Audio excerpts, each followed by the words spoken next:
በስመ አብ ወወልድ ወመንፈስ ቅዱስ አሐዱ አምላክ። በስመ አብ ወወልድ ወመንፈስ ቅዱስ አሐዱ አምላክ። በስመ አብ ወወልድ ወመንፈስ ቅዱስ አሐዱ አምላክ።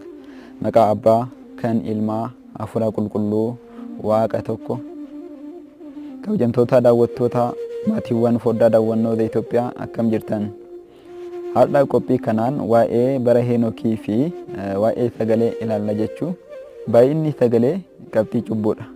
Cubbuu ilma namaa irraa erga sagaleen gargar bahee booda amma addunyaa irraa sagaleen baay'een ni jira. Garuu sagalee ergamootaa sagalee jalqabaa Waaqa wajjin Addaam kan ittiin dubbate, bineensonni illee Addaam wajjin kan ittiin dubbatan, kan ittiin haasawan sagalee giiziidha.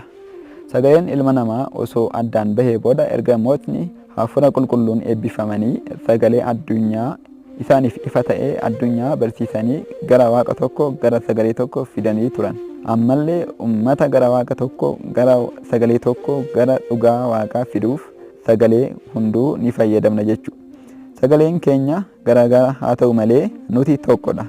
Nuti ijoollee Addaamidha jechuudha. Waaqni keenyallee tokkummaa kana ni jaalata. Waaqni keenya akka nu hime osoo ana jaalattan ajaja kiyya eegaa, akkasumas ani akka isin jaaladhe isinillee wal jaaladhaa waan nuun jedheef tokkummaan keenya barbaachisaadha.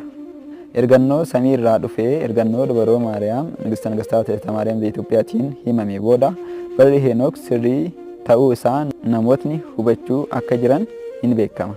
Sababni illee kitaaba Heenok keessaa fi kitaaba Kufaalee boqonnaa 7 lakkoofsa 30 irratti ummatni Waaqaa lakkoofsa kanaan waggaa tokko guyyoota 364 qofa eegee akka waggaa jijjiiru ajaja. Akkasumas kitaaba Heenokii irratti illee kitaaba Heenokii keessaa boqonnaa 28 lakkoofsa 11 irratti waggaan tokko guyyoota 364 irratti akka dhumu lakkoofsi illee dhugaa akka ta'e, kan lakkoomee akka ta'e, sirrii akka ta'e ni mirkaneessa.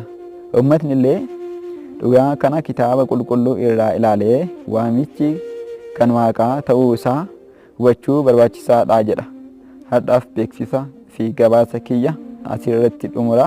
Haga yeroo kanaa fayyaan kan nu gahe maqaa Sillaasee ni galateeffanna.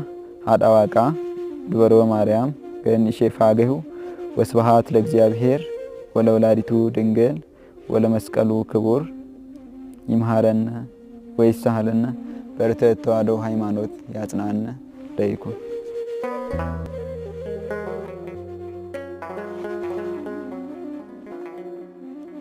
ዘኢትዮጵያ